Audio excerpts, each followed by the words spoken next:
Good morning, everyone. Here we go again in Les Sables d'Olonne on the 6th of October. Beautiful day here in Sables d'Olonne, the sun shining and all that stuff, so quite crisp and getting cool. Time is rocketing by. Anyway, here's the fleet right up here, and before we get into that, I just want to give you an explanation of what the next challenges are, because the leaders are now getting into these trade winds, and then they're going to head down here to Trinidad Island, leave that to port, and then they'll head across to Cape Town. Now, normally I just got a screen pop up here. I don't know whether you get that or not. No.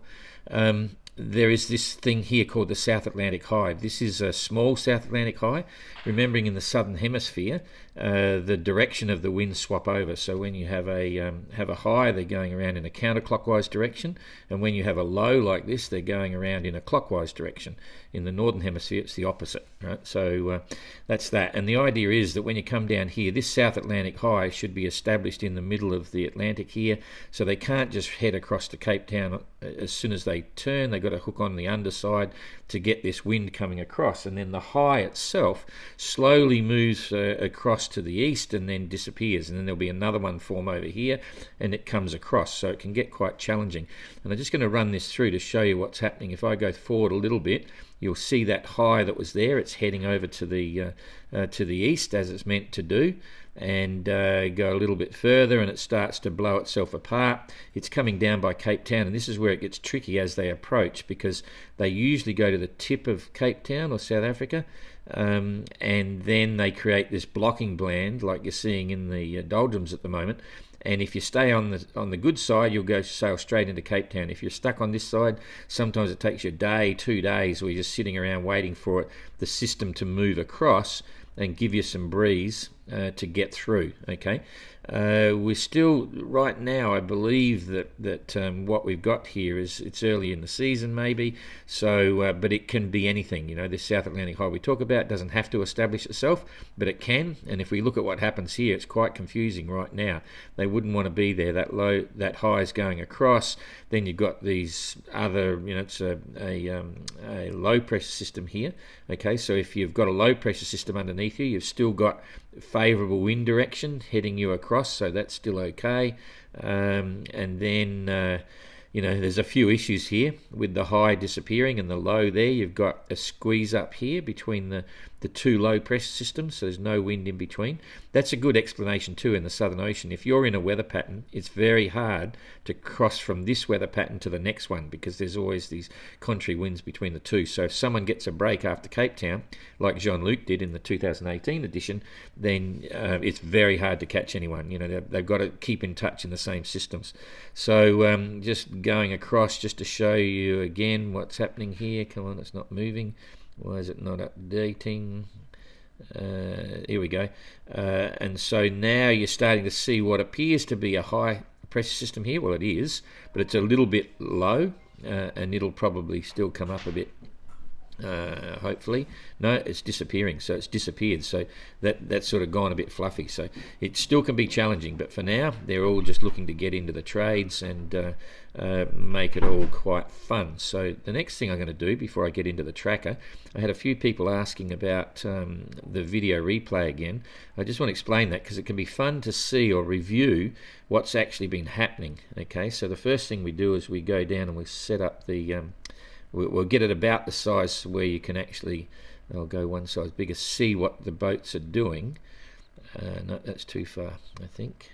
Yes, that's too far. I'll go back to where I was. So here's the fleet. We go down to the bottom of the screen. Here, if you hit that, right, this is the timeline for the video, and this is the speed that it's going to play at. So once you hit that, you get the top slider come in. I'm assuming you can see all this. Bring it up so it's a reasonable speed. That's probably looking about there. And then what you do is bring whoever you want to track. And let's just look at these 4 boats here for now. Okay, so Abilus and so on. We'll be looking at those. Forget about Simon. We can drag it back now to a point where you're going to get a replay. So that's going backwards, right? And I'll go back a bit further because you can see what happens to, where are we? Okay, so we're starting from here, and you've got Abilus sitting there in the distance, you've got Tapio, Kirsten in the line there. Once that's set up, if I just hit play, which should be, no, not that one. Rightio, I'll review it again. Bring the speed up to here. You hit, that's on pause. Oh, it's playing now. Okay, so I'll speed it up a bit. So you can see here, these three guys are heading down. They're really in touch with Simon. Abilus is going way out to the east, right? These guys now, and girl, of course, I call guys part of the team, cross-tacking. Simon's in the trades. He's rocketing away. Abilus is catching up big time because he got more breeze. And you watch, now all of a sudden, he's actually got to the point where he's in touch with the others. And not only that, seeing we've now come back to the real-time weather, you can see this is the rum line. Okay, now that puts Abilus, he's to the east of the course, which is going to be a lot faster when he gets in the trades. He can actually reach across better than Simon can even. Simon's got to hold up a little bit, so he can afford to go for boat speed and still be heading back to the rum line, where Simon's got to hold position and slowly close the rum line. So it's a good place to be. So I think you might see generally Abilus will do all right. I mean, Kirsten, we think has got I believe has got a faster boat, so she's okay, but she's out to the west. She's done that to keep moving as she is now. She's got a bit of breeze. So what's happening here now? Kirsten's been doing 4.2. Pat's only doing 1.4. He's still stuck in this low wind band. Tapio's got a bit of breeze. He's doing 4 knots. So this is being a pretty good graphic by the look of it, because you can see Pat is closer to the lack of wind. Abilus looking very good. He's on starboard tack still, making 5.3 knots. And on that course, he's not far off the rum line. So he's holding with it. And then eventually, when he gets a bit further down, you'll see him tack and then start reaching across the trades. And boat for boat, these two boats on these angles, I think you'll find Abilus will actually start gaining on Simon. These guys back here will go to the weather in a minute and have a look at what's projected. So Urton stuck in a hole still, 2.1 knots, and Guy doing 4.5 knots. That's kind of cool. You can see he's got the breeze at the back, but he's still got to get through this lot later on. Captain Goog, he's actually doing really well. He's getting in front of Damien, so doing quite good speeds and got a nice breeze there. 5.5 knots. Damien's still struggling at 3 knots. And Jeremy's managed to head across a bit. He was obviously realised he's running out of wind.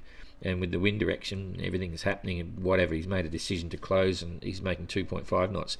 Ian's actually caught up a bit, still only doing 2.8, but he's actually gained on these guys. And Elliot's not looking good because he's making 4.3, but you'll see when we project the weather forward in a minute, he's going to be challenged with some big holes here. And Arnaud plugging along at the back, 2.9 knots, only just keeping in touch with what's going on. But before we do that, I'm going to replay again, and this time look what goes on here with these guys. It's quite interesting. So I'm going to come here, I'm going to drag it back just so you can see the replay of what's going on. I'll get it back to about here. And if you now look at, here's, just focus on these 3 boats. Okay, so you've got Jeremy, Damien, quite a way at the back, and then you've got Michael Goog. So we hit play, and you'll see this is like commenting at a racetrack. You see Goog's going way out to the west here, losing from the rum line. Damien cuts in behind him. Jeremy's still hanging out there. Damien's struggling to get past. Goog's going backwards while he's asleep, and then takes off again. Goog goes out to the east of the track and obviously picks up a bit more breeze because he's holding his own with Damien, and then he's still going out to the east, picks it up. Damien starts to lag. Captain Goog's going down there and picking up ground. So it's very dependent on local conditions and the choices you make. And basically the choices they're making is a bit of pot luck involved. It's very hard. There's no forecasting in this area that's going to do anyone any real benefit, even if they do get a map, because the gradients are so low. So it's really, as I say, a little bit of pot luck. But anyway, that's how you run the video replay, and it's quite fun. You can have you can watch 2 boats together and so on. So just remember that one. Okay, so we'll come back now, and I didn't talk about Simon, of course.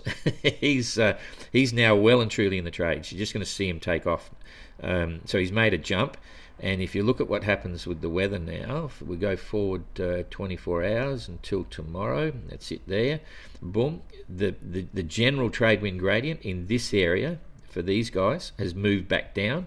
Simon's going to keep up with it. He's in a similar wind strength to what he's got now all day, but Kirsten's going to be challenged. Pat and Tapio, they'll just come in, and I think what you'll see is Pat and Tapio take off, because remember, they will be 24 hours ahead. They'll be down here somewhere, okay?